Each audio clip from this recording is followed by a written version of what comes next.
Hello and good morning. How are you doing today? Doing great, Errol. Man, what a fascinating book for every single age. How you guys have brought this to us this is a miracle in my hands right now. It's just so beautiful. Thank you so much.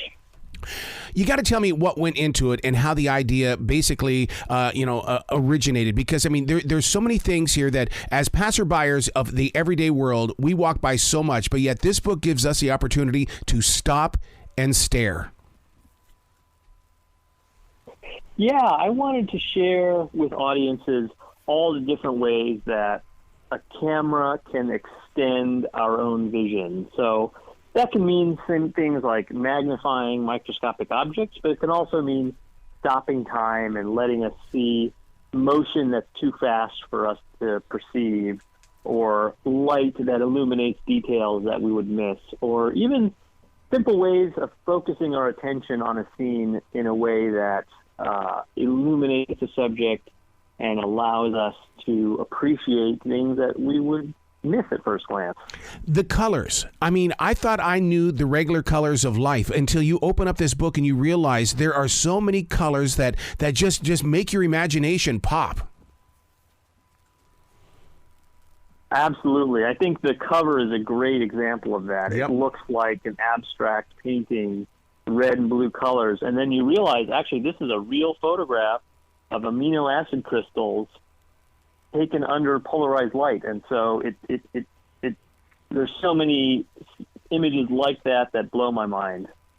Is it fascinating to you to realize that even though we are humans on the planet Earth, and we always talk about the universe and how we're just a dot on the map, when in reality on the planet Earth, we are just a dot on the map? Look at all this life that you have captured in photographs.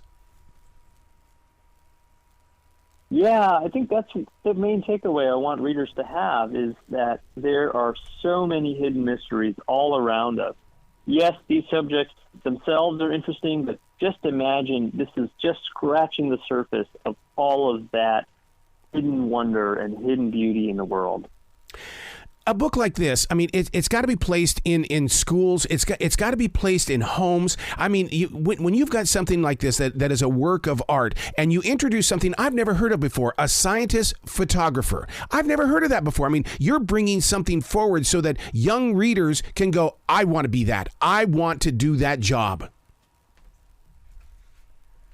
That is absolutely my goal. I grew up in Atlanta, Georgia, kind of hiking around the woods with my older brother and sister, playing in the creek behind my house, and thinking, the only way I can continue this kind of adventure and exploration is through becoming a scientist. And it wasn't until I got to college that I realized actually working as a photographer will allow me to follow this passion too. And instead of leaving behind that dream of becoming a scientist, I just folded it into my career as a photographer, and now I have merged both of those identities, and I have a foot in both worlds. So many of these photographs are like a drop falling from the sky, and it didn't just happen.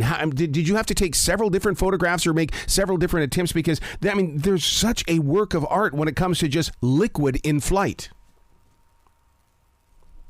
Oh yeah, for every photograph of mine in this book, on average, it took about 3,000 to 5,000 attempts to get a single photograph that worked. Wow. And then you've got to also have the oh my God, the way that the water is flowing from the top of this mountain all the way down the cliff, and then the stars in the sky. I mean, how you use your imagination. When did you know that you had this as a skill? I mean, even with the bats and the way that they move, you really bring these pictures to life. It was a long process for me. I picked up a camera at the end of high school, and for me, it was a hobby. I never thought it would be my career until I spent a summer working for a Nat Geo photographer way back in 2006, and I started to see the potential of using photography to explore and communicate science. And even then, it took another 6 or 7 years of working for that photographer before I had the confidence to strike out on my own and start doing my own projects. And so it's been a long journey, and I don't regret a single minute of it. Would you say that with this book that you're bringing the art gallery to us, because these are art gallery quality photographs that, I mean, I would go to a huge museum just to look at these. That's the goal, is to show that world and that sense of mystery that you can capture with a photograph. Those are my favorite pictures in this book, that you look at them and maybe you recognize a little bit of what's going on, but there's something there that feels unfamiliar that leaves you wanting to learn more. That's really what I want people to take away, is walking away from this book, putting this book down and thinking, wow, I want to learn more about this world we live in. There is so much more out there that is beyond my comprehension. You know, where can I learn more? That is the goal that I want to leave people with. I'm glad you're thinking like that, because we live in a world where they keep thinking that, well, it could be over tomorrow. And it's like, wait a second. No, because there's more to this world than the human being. I mean, look at this photograph with the penguins underwater. How you captured this, I don't know, but it's so happy. Yeah. So each chapter, different eyes and so many different cameras, but they're all tied together with this common theme of those hidden wonders of our world. Yeah, because, I mean, here's one of those hidden wonders of the world. I mean, you've got it here with, you know, each of these images stretches or compresses time beyond what our naked eye can detect. And right away, you started off with the Northern Lights. Oh, my God. I'm from Montana. I've seen the Northern Lights, and it's like how you capture something that is moving so quickly blows me away. Absolutely. No, that's an incredible image by my friend Babak Tafreshi. And, you know, it's not just looking at microscopic subjects. Photography can play with time, it can play with light, it can play with focus, and each of these modes allows us to perceive our world in new ways. Well, even the shot with the rocket going up into space. I mean, you know, we see fire when we watch it on the news, but yet your photographer makes it look like the fire is alive, that it's a living, breathing creature, and it's lifting this machine to the heavens. I love that image. It's so powerful. It's so mesmerizing. Those pictures that just want you to stare at them and not look away and not blink, and you see new details every time you look at them.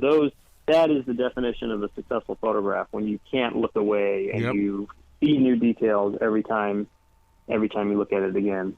Well, creatively speaking, let me ask you this question. In the way that when you say you can't look away, how were you able to give us these photographs? Because you've now relinquished these photographs to a world. And it's like, well, it doesn't belong to you anymore, dude. It belongs to the world. My photography process is really interesting, because I don't know what I'm going to see. I'm photographing things that my eyeballs can't see.